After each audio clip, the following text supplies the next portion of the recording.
apakah memang pewartaan secara Katolik hanya seperti itu atau ada hal yang lain? Oke.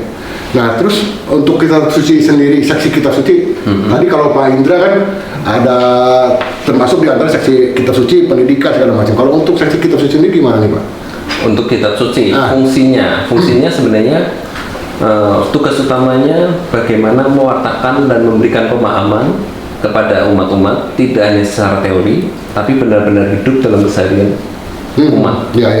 Nah, di situ saya melihat di Katolik itu masih kurang, bahkan lebih alergi ya sama kitab suci. Nah, alergi. Saya sampai heran loh.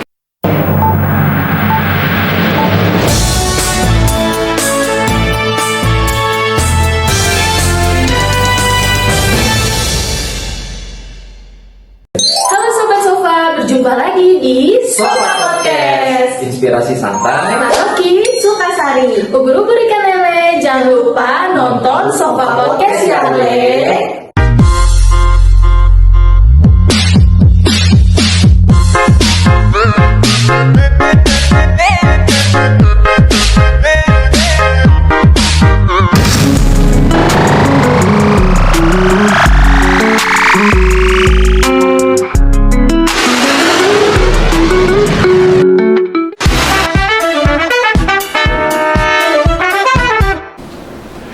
halo sobat-sobat.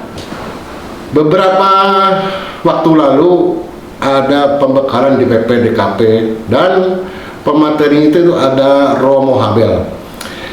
Ada satu statement dari Romo Habel yang menggugah kami, yaitu beliau bilang bahwa gereja menekankan bahwa seluruh kegiatan pastoral itu harus memiliki dasar.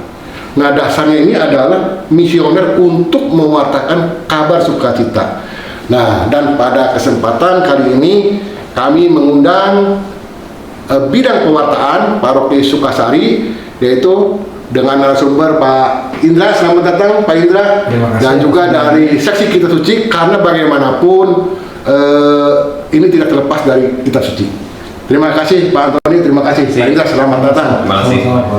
Ya, oke. Nah, sekarang kita ngobrol. Betul itu. Jadi terus terang terinspirasi itu Pak Indra. Nah, sekarang kita apa sih bidang pewartaan itu? Karena saya yakin juga banyak orang yang belum tahu itu bidang pewartaan itu seperti apa. Terus pelayanan seperti apa di paroki ini. Terus mungkin di bidang pewartaan ada seksi-seksi yang lain. Nah, itu gimana nih Pak Indra? Oke, terima kasih atas pertanyaannya. Untuk bidang pewartaan adalah berkaitan dengan tidak jauh dari pewartaan tentang kitab suci. Nah, kitab suci itu adalah berkaitan dengan bagaimana kita mewartakan kepada umat pengetahuan tentang kitab suci. Di samping kitab suci juga ada berkaitan dengan liturgi, dengan katekese dan sebagainya, agar umat memahami apa saja yang diwartakan oleh bidang pewartaan. Nah, ini tidak terlepas dari keuskupan. Jadi kita dasarnya tetap harus dari keuskupan dan juga izin dari Romo Paroki yang saat ini mungkin Romo Dwi ya. Nah, untuk bidang pewartaan sendiri membidangi atau membawahi empat seksi. Iya. Oke. Satu, seksi kitab suci yang saat ini hadir adalah Pak Antoni. Oke. Kemudian seksi pendidikan, seksi katekese dan seksi komsos ya. Yang masing-masing dari seksi itu punya tugas masing-masing. Seperti itu kira-kira Pak Agus. Oh, seksi kitab suci juga ini berarti kebetulan dong ya, Pak Antoni ini. Ya. Nah, Pak Antoni gimana nih? Mungkin sorry. Ini Pak Antoni juga seksi kitab suci. Banyak juga mungkin yang belum lihat nih, belum berkeliaran juga kayak di gereja nih. Nah, ini gimana nih? Pernah bertugas apa melayani di mana nih Pak Antoni? So far sih kalau saya tugasnya hanya di Paroki Fransiskus ya, Santo Fransiskus Assisi. Tapi jauh sebelum itu waktu saya dibaptis komuni pertama waktu SD, saya sempat melayani di paroki asal saya di Santo Yosef Purwokerto sebagai misdina. Di sana saya melayani sampai lulus SMA. Setelah lulus SMA saya nggak punya kegiatan, memang kosong gitu. Di situ memang saya merasakan banyak sekali kegiatan-kegiatan yang terjadi tanpa melibatkan orang muda saat itu. Saya juga kurang paham sih. Sebenarnya banyak pertanyaan yang terjadi juga di dalam diri saya. Apakah memang pewartaan secara Katolik hanya seperti itu, atau ada hal yang lain? Oke. Nah, terus untuk kitab suci sendiri, seksi kitab suci, tadi kalau Pak Indra kan ada termasuk di antara seksi kitab suci, pendidikan segala macam. Kalau untuk seksi kitab suci sendiri gimana nih, Pak? Untuk kitab suci, fungsinya sebenarnya tugas utamanya bagaimana mewartakan dan memberikan pemahaman kepada umat-umat, tidak hanya secara teori, tapi benar-benar hidup dalam keseharian umat. Ya. Nah, di situ saya melihat di Katolik itu masih kurang, bahkan lebih alergi ya sama kitab suci. Nah, Alergi. Saya sampai heran loh, kitab suci bukannya ada 3 dasar yang mendasari orang hidup secara Katolik, itu kitab suci, magisterium, sama tradisi gereja. Oke, berarti dasar hidup orang Katolik adalah kitab suci, magisterium, dan tradisi gereja. Tradisi gereja, oke. Nah, di kitab suci sendiri, orang Katolik kebanyakan hanya magisterium berdasarkan apa kata Romo sama tradisi gereja, tapi nggak pernah tuh cawe-cawe soal kitab suci. Padahal sudah ditekankan berulang kali oleh Romo, uskup, itu selalu pelajarin 3 hal ini. Nah, itulah yang menjadi tantangan buat saya di kitab suci, bagaimana menekankan si kitab suci itu menjadi dasar hidup orang di Katolik itu sendiri. Iya. Berarti tidak semata-mata di paroki ini, mungkin secara general, secara umum orang Katolik juga Betul sekali. dalam quote and quote kurang terbiasa baca kitab suci ya. Betul sekali. Apalagi bagaimana nih dengan orang muda ini, kemarin kan APP juga ada nyangkut juga orang muda nih. Iya, betul sekali. Menjadi keprihatinan buat saya bagaimana orang muda saat ini, bahkan sebelum saat ini pun, waktu zaman saya muda, waktu saya muda, sekarang masih muda Pak. waktu muda itu bahkan kurang mengerti kitab suci. Nah, kenapa bisa seperti itu? Bahkan pengajaran-pengajarannya pun kayak stagnan gitu. Kan kebetulan puji Tuhannya saya ketemu sama istri saya. Waktu itu beliau menganut Kristen, dan Kristen itu benar-benar poin-poin yang dia menguasai betul isi kitab suci seperti apa. Bahkan saya bertanya-tanya, loh, kenapa seorang Kristen, yakni pecahan dari Katolik itu, kok lebih menguasai? Ya, kenapa tokoh sebelah bisa lebih paham gitu ya? Tuh, kenapa tokoh sebelah bisa lebih paham? Kok di sini kayak nggak apa namanya, kurang paham? Iya. Nah, itu kan sesuatu yang challenging, sehingga memicu pertanyaan di dalam diri saya. Iya. Apa saja sih yang menghambat hal ini terjadi? Dan bahkan ada satu titik nih, saya pernah, anak saya yang ikut komuni pertama bertanya satu pertanyaan, saya nggak bisa jawab. Dia memberikan pertanyaan, memberikan masukan gitu. Saya sampai merenung, berefleksi dalam diri, kok gini ya, saya nggak bisa jawab. Itu yang memicu saya, wah, saya harus belajar lebih lagi. Masukannya, pertanyaannya waktu itu saya lupa ya apa, cuman saya nggak bisa jawab sama sekali, karena kebanyakan kalau orang Katolik ditanyain, ya itu dulu kata kisahnya seperti ini. Iya. Tidak memberikan suatu iman yang mencari pengertian dan memberikan pemahaman mendalam dari iman itu sendiri. Iya. Kan ya saya sih akhirnya mencoba mencari tahu, dan kebetulan saya dipercaya jadi seksi kitab suci, banyak bertanya. Ternyata memang wah, PR besar nih. Sebentar, ini KPKS apa nih? Barangkali mungkin ada yang belum kenal juga nih. KPKS kepanjangannya apa nih? KPKS itu kursus pendalaman kitab suci. Kursus pendalaman kitab suci. Oke. Kebetulan di Keuskupan Bogor ada satu secara online. Oke. Saya di KAJ ada 2, satu di Tebet di Lembaga Biblika Indonesia, dan di Tangerang. Ya. Saya waktu itu mengalami pergumulan hati, mau ikut yang mana, yang Bogor atau yang Jakarta. Ya sudah, karena saya orangnya suka iseng, bertanya-tanya, mengapa tidak saya cobain ke Jakarta gitu loh, karena penasaran, karena pertumbuhan di Jakarta kan amat sangat pesat ya dibanding di Bogor. Ya sudah, langsung mencoba menambah jejaring sekaligus memperkenalkan lebih dalam, ya udah saya ke Jakarta. Jadi ke Jakarta. Padahal waktu itu Jakarta itu lebih lama dan biayanya lebih besar. KPKS di Jakarta itu butuh waktu 3 tahun, sedangkan di Bogor 2 tahun. Oh, 3 tahun. 3 tahun. Oh, oke. Online itu semua. Online semuanya. Oh, oke. Dan waktu itu saya berbarengan sama anak saya masuk SMA kelas 1, saya belajar gitu loh. Jadi pas anak saya lulus, saya selesai. Wih, 3 tahun. 3 tahun. Setiap hari atau gimana, Pak? Waktu itu saya diberikan kesempatannya di Selasa dan Jumat. Oh, seminggu 2 kali saja. Seminggu 2 kali. Dan ujiannya cuma yang berat dan ya sudah berjalan semuanya, dan puji Tuhan Roh Kudus berkarya dan jalan terus tanpa bolong, dan kebetulan saya dipercaya jadi salah satu pengurusnya. Ya sudah, Iya. karya Tuhan berkarya, siap gerak jalan semua apapun kondisinya. Iya. Nah, Pak Indra. Iya. Pak Indra ini kan APP 2025 ini kan fokusnya tentunya kepada Anak muda. Iya, orang betul. muda.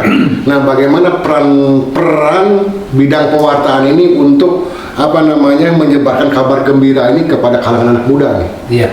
Jadi memang sesuai dengan pembekalan kita juga di Kuskupan untuk tahun ini, yang khususnya PP 2025 adalah untuk anak muda, dan nanti AAP-nya adalah lansia.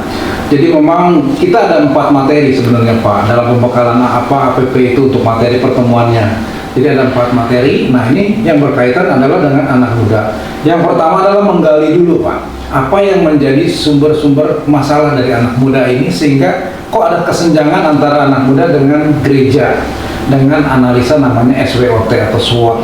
Apa kekuatannya, strength, apa kelemahannya, weakness, apa peluangnya, opportunities, atau adanya hambatan atau threat. Nah, dari situ coba kita gali. Nah, tentu saja kita minta tolong para animator wilayah yang mengumpulkan anak-anak muda di wilayah untuk saling berdiskusi apa yang menjadi potensi-potensi dari mereka, kelemahan, kekuatan, peluang, dan tantangan buat mereka. Setelah itu baru kita cari solusinya. Nah, tentu saja kita mendapatkan sebenarnya beberapa solusi dari Keuskupan. Ya, jadi memang untuk anak-anak muda kita ketahui bahwa mereka itu tentu senangnya dengan media sosial, entah TikTok, entah Instagram, Facebook, bahkan sekarang kan ada YouTube ya semuanya. Nah, itu kemana arahnya?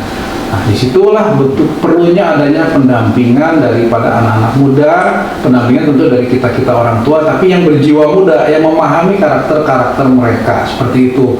Setelah ada pendampingan seperti itu, kita mungkin menyediakan sarana misalnya tempat mereka berkumpul, kemudian mungkin ada pelatihan dan sebagainya, kemudian ada permainan-permainan yang tidak secara langsung kita memberikan kegiatan kitab suci, tetapi permainan-permainan yang mengarah ke sana, yang membuat mereka nyaman. Nah, setelah mereka nyaman itu, baru kita masuk ke bidang-bidang seperti itu untuk pewartaan kitab suci. Dan saya rasa dengan cara seperti itu, setelah kita tahu adanya gap, kesenjangan, dan kita makin memperkecil, harapannya anak-anak muda itu akan turun di dalam pelayanan, baik di wilayah mereka, lingkungan, bahkan di gereja. Seperti itu kira-kira Pak Agus. Ya, memang orang muda ini kan, kalau pikir kita kan generasi muda ini kan bekal juga bagi gereja ya, Pak. Betul, iya. Ya kan? Pasti dia akan menjadi pengganti kita. Betul. Tua. Dan mungkin mereka juga punya ide-ide yang kreatif, ide-ide yang bagaimana inovatif supaya ini gereja ini tambah maju ya, seperti dalam pewartaan ya. Terus terang kita kalau hanya sekedar offline mengadakan acara-acara tentu saja tidak menarik, tapi kalau kita secara online dengan cara TikTok, mungkin sekarang ini dengan cara podcast, ini akan jauh-jauh lebih tertarik lagi mereka itu untuk memahami tentang kitab suci. Apalagi disajikan dengan animasi-animasi yang menarik begitu. Iya. Nah, kalau untuk seksi kitab suci sendiri bagaimana nih? Tantangan approach orang muda nih. Soalnya kan tadi, ini secara general aja kita nggak terbiasa, kurang terbiasa dengan Alkitab, dengan kitab suci. Yang tantangan yang pertama kali, sebenarnya tantangan itu terjadi tergantung pada posisi di mana kita berada. Oke. Kalau misalnya di tengah-tengah, ya tantangannya memang agak banyak ya. Karena kita harus approach orang muda itu, bagaimana membujuk mereka, bagaimana membawa mereka agar lebih terlibat dalam kitab suci. Yang sebenarnya kalau kita belajar dari tradisi orang Israel, belajar kitab suci itu dari kecil. Bagaimana peran aktifnya orang tua mengajak. Seharusnya justru dari kecil. Dari kecil mereka terbiasa baca kitab suci, orang tua mengajak, terus bagaimana mereka memberikan wejangan terus-menerus secara rutin tiap malam.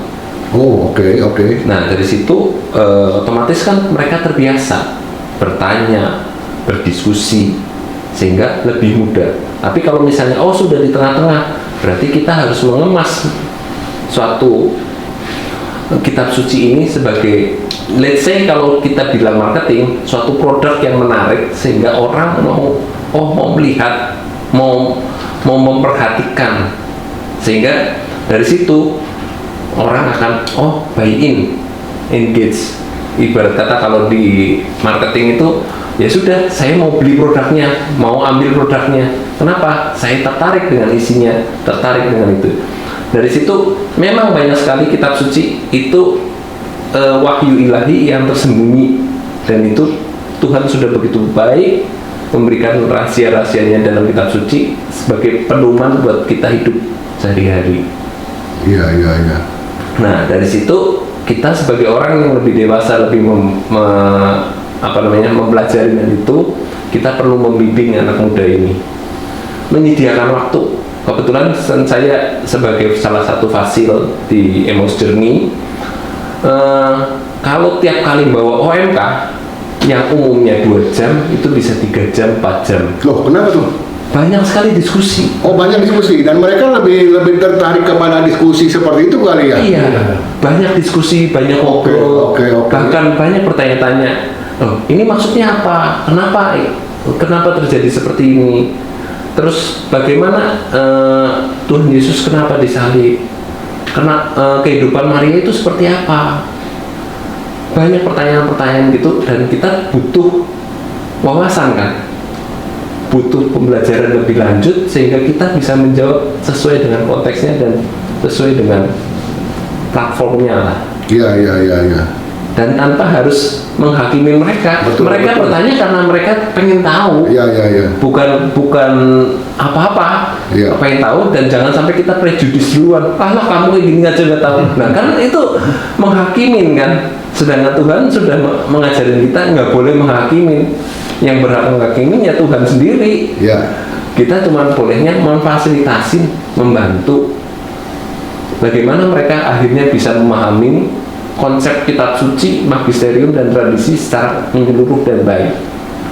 Saya pikir idenya Pak Indra amat sangat bagus. Yang penting ada satu atau tim yang mampu membawa mereka ke jalan yang benar. Ya. Dan benar-benar harus menyediakan waktu dengan baik. Jangan sampai ya sudah kita adain acara ini, TikTok misalnya, tapi kan itu hanya sebentar. Nah, habis itu kita kan butuh konsistensi. Belajar dari tradisi orang Israel, kita butuh konsistensi, ketaatan, sehingga mereka bisa tahu, pengajaran itu nggak cuman ya sudah selesai katekesnya selesai, nggak bisa. Kita harus terus menerus rutin belajar, dan nggak bisa begitu saja. Iya. Nah, itu memang betul sih. Kalau kita ngintip ke toko sebelah juga memang bagus mereka itu, itu konsisten segala macam. Bahkan pernah mereka kadang-kadang sampai korban berani gitu keluar kota gitu loh Pak Antoni. Iya, Bible Camp bikin. Iya, kayak begitu. Nah, itu kan yang penting kan ada tim yang membentuk itu dan mau rendah hati mendengarkan mereka. Kebutuhannya ini, kebutuhannya itu. Iya. Terkadang kan kita sebagai orang dewasa, ya sudah, caranya begini ya, kamu harus begini. Tanpa kita sadarin sebenarnya kita juga mendidik anak-anak kita seperti itu. Nggak bisa tuh sekarang itu cara pendidikannya sungguh amat berbeda. Kita butuh mendengarkan mereka menjalin keakraban yang sangat dekat sehingga mereka mau bertanya. Apapun pertanyaannya, kita jangan pernah menghakimi, dan berani meletakkan si pertanyaan itu sebagai objek yang buat kita diskusi. Iya. Seperti kali ini nih, kita bikin podcast, ini OMK mau manain, kita diskusi. Iya. Iya kan? Dari OMK itu kita juga mendengarkan si OMK ini maunya apa.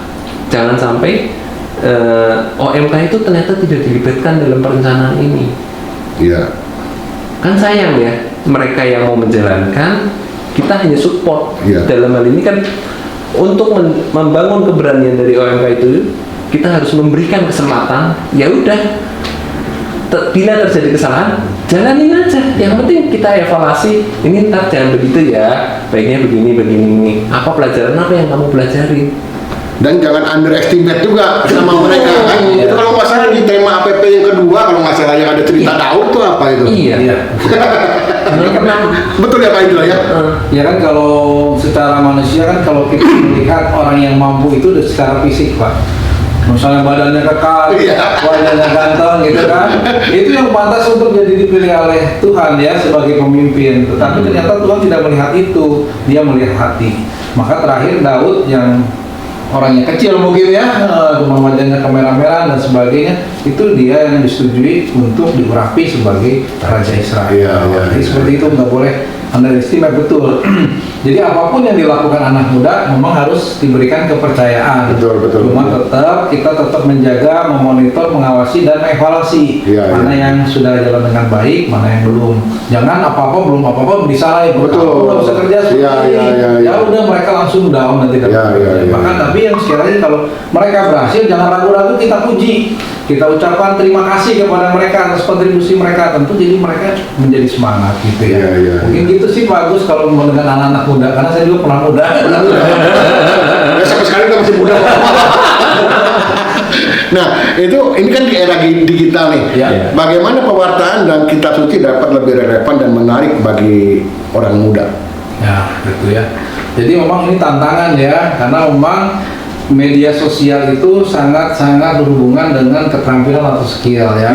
Jadi memang dari bidang komsos, nih puji Tuhan ya bagus ya, 75%-nya hampir anak-anak muda yang baik live streaming, mungkin kegiatan-kegiatan buat TikTok, Instagram, semuanya adalah 75% adalah anak muda, di mana mereka menyenangi untuk media sosial ya. Mungkin kalau kita juga harus banyak belajar, dan saya juga belajar untuk bikin YouTube. Gimana sih bikin YouTube? Jadi mau nggak mau kita sebagai orang tua juga harus juga senang dengan proses itu, digitalisasi itu ya. Jadi kalau kita yang nggak menyukai, ya gimana kita bisa mendekati anak-anak muda? Kalau memang kita nggak bisa, kita harus mau belajar gitu. Malah kita harus bertanya kepada mereka, ini gimana nih caranya seperti itu ya. Nah mungkin paling konsepnya yang harus kita jalanin mau seperti apa konsepnya. Nah inilah tugasnya Komsos. Bagaimana mencoba membuat konsep tentang anak muda dalam media sosial ini supaya juga bisa mewartakan bahwa anak-anak muda ini ternyata luar biasa ya gitu kontribusinya bagi gereja, bagi pelayanan ini lewat media sosial. Seperti itu, Pak. Dan orang tuanya juga perlu beradaptasi nih. Betul. Butuh kerendahan hati. Kerendahan hati. Butuh membuka diri dan jangan bersikeras ya. Bersikeras ya. Terkadang kalau terlalu bersikeras orangnya, anak muda kan nggak pernah mau. Iya. Di luar banyak mainan kok buat saya. Nah itu. Kalau terlalu bersikeras juga ya sudah. Bahkan beberapa kali saya berdiskusi sama penggiat gereja. Mohon maaf nih, beberapa akhirnya anak mudanya pindah lodging.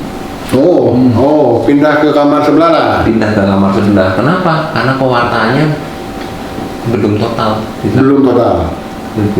Belum menyentuh mereka. Betul. Dan itu kan amat disayangkan ya. Dan diharapkan di paroki kita harusnya jauh lebih menyeluruh. Pewartaan itu harus menyeluruh, baik dari kepala keluarga, anaknya, itu benar-benar menyatu, sehingga diharapkan memperkuat mereka dalam menghadapi kehidupan sehari-hari. Memang kita harus sadari sabda Tuhan nggak pernah kuno. Iya kan? Kita setuju nggak dengan itu? Cuma tata cara pewartaannya yang berbeda-beda. Kita perlu sepakatin itu. Tata cara menyampaikan, tata cara menafsirkan, itu harus benar-benar diperbarui. Bahkan kita tahu kan sekarang Alkitabnya sudah TB2. Iya, iya. Nah, TB2 banyak bahasa-bahasa yang disesuaikan. Dan kita harus baca ulang, mengetahui apa perbedaannya. Dari situ kan kita belajar. Dari Alkitabnya aja diperbaruin, kenapa metode kita masih metode lama terus betul. gitu. Berarti memang harus beradaptasi juga. Beradaptasi dengan yang ada.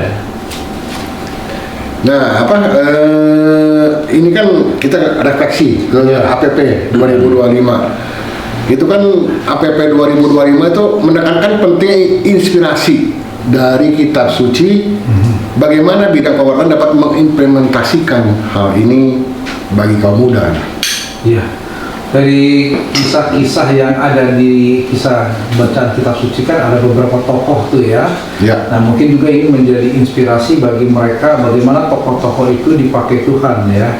Salah satu tadi ada Daud, Ya. kemudian ada Gideon, kemudian ada Musa juga mempersiapkannya kaderisasi untuk Yosua. Betul, gitu betul. ya.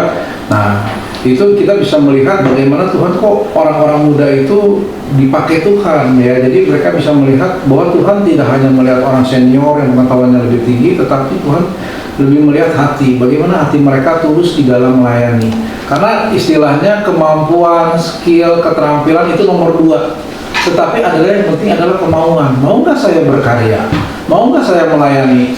Jangan saya bilang, oh saya masih muda, saya nggak pantas. Tidak. Tapi kata Tuhan, ya, kalau kamu mau melayani dengan sungguh-sungguh, maka nanti ada Roh Kudus yang akan membantu untuk ini. Saya pun mengalami ketika masih muda pun merasa seperti itu, ya karena memang dari awal pelayanan sejak ikut Legio Maria, kemudian Mudi Katolik, ya dulu Mudika. Kemudian saya juga diangkat menjadi ketua wilayah termuda dulu ya, walaupun dalam hati saya mampu enggak ya, tapi ternyata Tuhan memampukan ketika kita sama-sama bisa bekerja sama, berkolaborasi ya. Jadi apa yang kurang dari saya mungkin ada orang lain yang bisa menambahkan. Jadi manusia nggak ada yang sempurna, tetapi kesempurnaan itu ketika kita saling bekerja sama. Intinya seperti itu, adanya kemauan maka skill, keterampilan, pengalaman akan ditambahkan oleh Tuhan lewat Roh Kudusnya, sehingga orang muda itu pasti mampu kalau dia diberikan kepercayaan. Kira-kira itu bagus. Nah ini oke. Pak Indra, Pak Antoni, ada kisah inspirasi nggak anak muda nih yang mengalami transformasi lah? Oh dulunya bandel misalkan. Nah setelah kenal Pak Indra atau Pak Antoni, oh jadi rajin ke gereja kah? Atau misalkan jadi dia jadi sesuatu sentuhan itu mengubah transformasi. Kadang-kadang ada juga yang begitu kan. Iya. Gimana Pak Antoni? Kebetulan kan saya memang sedang mengampu di OMK-nya Emmaus Journey. Oke. Karena yang saya amatin transformasi ini perlahan ya. Oh secara perlahan ya? Secara perlahan, nggak bisa signifikan nih langsung. Betul. Tapi mereka berpengaruh bagaimana akhirnya teman-teman aktif di gereja. Iya. Aktif di gereja, mengetahui latar belakangnya, dan bagaimana teman-teman OMK ini mengetahui latar belakangnya seperti apa. Jadi mereka jadi lebih mantap ya dalam beriman kepada Kristus. Ya puji Tuhannya mulai pelan-pelan sudah mulai ikutan. Ada yang ikutan sekami, membimbing sekami. Ada yang ikutan baca kitab suci jadi lebih mantap begitu. Dan ya puji Tuhan pelan-pelan. Ada yang ikut TTK mungkin. TTK, KUR. ya TTK dan KUR ada. Gitu. Yang penting kesempatan itu harus diberikan kepada OMK ini sehingga jangan pernah menutup pintu. Meskipun pendaftarannya sudah lewat, tapi bila ada orang itu, ya ayo diajakin aja. Nah kalau misalkan ada orang mau ikut nih gimana nih? Ya. Mau ke Pak Indra atau Pak Antoni gitu? Iya, paling kita langsung diskusi aja. Yuk, kamu tertarik apa? Jangan sampai diem aja, karena Tuhan itu selalu menanti bala bantuan. Iya. Kita sebagai umatnya kan selalu diajakin, yuk kamu mau apa enggak? Panggilan kan ada dua ya. Iya, Satu ditembak sama Tuhan. Ya kamu besok tugas ini ya. Kayak saya gitu. Tembak besok tugas ini ya. Tapi ada juga yang kayak Pak Indra gitu loh. Yuk ikutan Legio Maria terus ini itu. Akhirnya dipercaya jadi ketua wilayah, ditembak juga jadi ketua wilayah. Dan itu kan ibarat kata kesiapan kita, dan yang penting serve siap bertugas. Itu yang paling penting, karena ujung-ujungnya Tuhan akan menambahkan seluruh hikmat dan bijaksana dalam perjalanan hidup. Iya. Dan bila saya melihat yang lalu, berpengalaman dari itu, saya kan, wah, Tuhan itu memang sangat baik ya. Maknanya sungguh luar biasa gitu loh. Sampai akhirnya bisa di titik sini. Kalau dulu saya nggak jawab Tuhan ya gitu, saya nggak mungkin di titik ini. Nggak mungkin gitu loh, karena saya tahu dulu seperti apa gitu. Betapa cueknya, ya sudah jalan aja. Apa seperti mengalir seperti air gitu loh. Oh, berarti pernah ada satu titik transformasi lah, berarti Pak Antoni juga ya. Karena begitu lulus SMA, kuliah nggak ada kegiatan. Nggak ada kegiatan maksudnya gimana nih? Iya, saya nggak ngikutin pelayanan apa-apa. Oh, oke. Karena saya bertanya loh, ini Katolik kok gini amat? Bosan ya atau gimana nih? Kaku, rigid, dan orangnya angkuh-angkuh. Kaku, rigid, dan orangnya angkuh-angkuh. Iya. Iya. Kan aneh kan? Padahal kita sebagai orang muda gitu, ya kalau mau join, ya yuk sini, diajakin. Nggak ada tuh ajakan-ajakan tuh, nggak pernah. Bahkan saya pindah akhirnya berumah tangga gitu, ajakan itu jarang sekali. Iya. Nah, saya sih berharap dengan adanya APP ini, yuk kita ajak semua orang yang ibarat kata ketahuan jarang aktif, yuk diajakin. Kebetulan kan tahun ini tahun berkunjung ya Pak. Iya, betul, tahun berkunjung. Tahun berkunjung. Kita ajakin itu yang jarang aktif, ajakin aja. Karena dengan mengajak itu kita kan bersosialisasi, dia tidak terasa sendiri. Karena nggak tahu ya, kalau lihat artis Korea itu, sorry ya ini agak melenceng, mereka kesendirian akhirnya bunuh diri kan. Ya. Tuhan bilang sama kita, yuk berkomunitas, bersosialisasi, akhirnya menjalin satu hubungan yang memuliakan Tuhan. Karena kita bisa melihat wajah Tuhan dari sesama kita. Ingat kan Pak, Imago Dei? Ya. Nah itu kan penting. Nggak bisa tuh kamu cuman biblis saja ke atas tapi kita mengabaikan sekitarnya. Iman tanpa perbuatan ya nonsen. Makanya kita harus melihat wajah Tuhan di sama kita. Oke, Pak Antoni, tadi berkunjung, ada sebut berkunjung, tahun berkunjung. Ini juga ada mengalami tantangan nih. Iya. Karena kadang-kadang orang juga ini loh, kalau oke, saya mau ke rumah kamu ya, aduh saya ada perlu nih kayak begitu. Nah gimana tuh? Bagaimana approach-nya nih? Mungkin ada ilmu dari marketing apa gimana?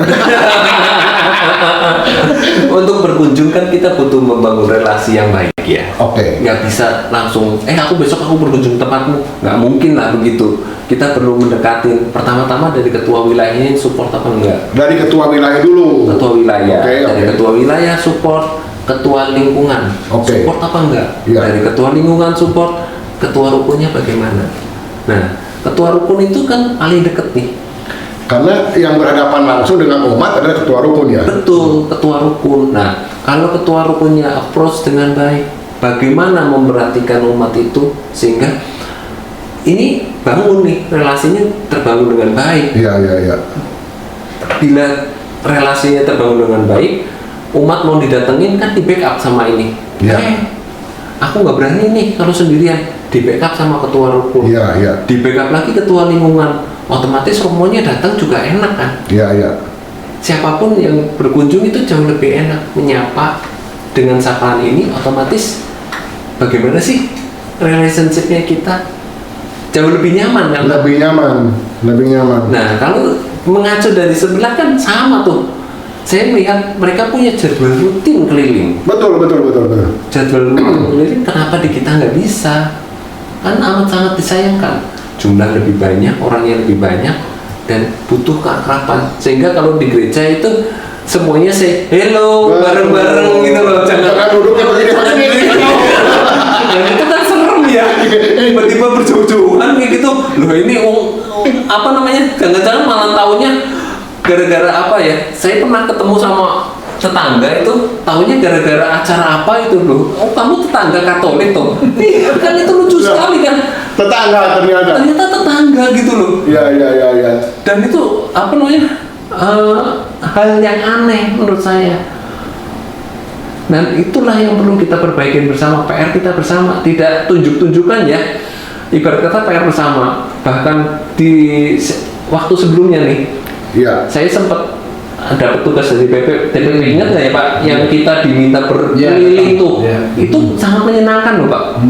DPP berkunjung, keliling diskusi, memotret kondisi yang ada.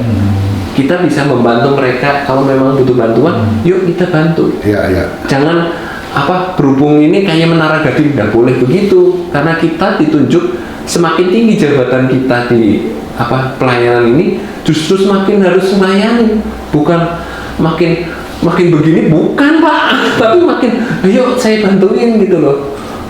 Ya kan Pak? Iya. Sorry kalau misalnya gitu.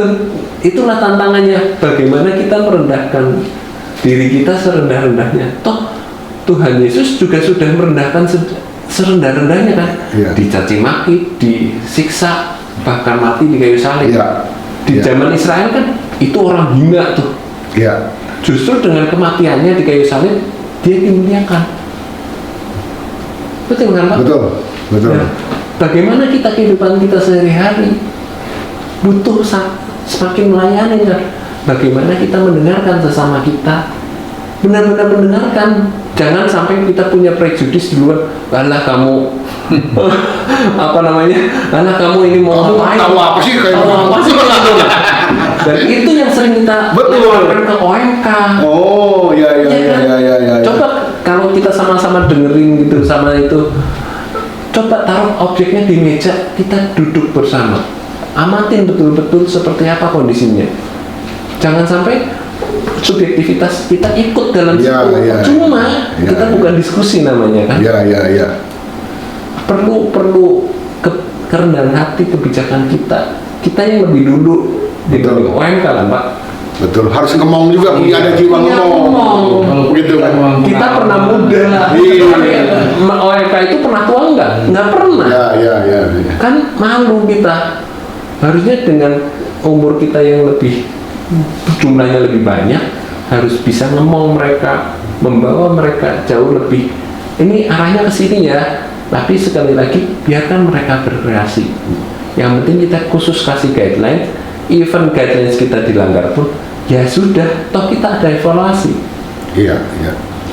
Jangan sampai menyalahkan, karena saya sering kali melihat orang tua itu menghakimin. Hakimnya dulu yang diomongin, bukan kenapa kamu begini, kenapa gitu. Malah kamu nggak boleh gini, kamu nggak boleh itu. Bukan itu. Tuhan kan emang pernah ngelarang? Nggak pernah kan? Kecuali kalau perjanjian lama. Iya. Kamu nggak boleh mencuri, nggak boleh itu. Nah, kita kan sudah diperbarui Kristus. Harusnya metode kita juga makin baru kan? Iya. Nggak cuman pakai metode lama terus. Iya. Berarti nggak progresif juga. Nggak progresif. Iya kan? Masa mau stuck dengan seperti itu? Betul. Percuma. Iya. Kita katanya ngikut Kristus tapi pakai metode lama terus, pakai ilmu Taurat terus. Iya. Kristus datang untuk menggenapin Tauratnya. Ya. Padahal sekarang udah marketing 4.0 atau apa? Iya. Oh iya. Marketing 4.0 kan? Iya. Bisa pakai 1.0.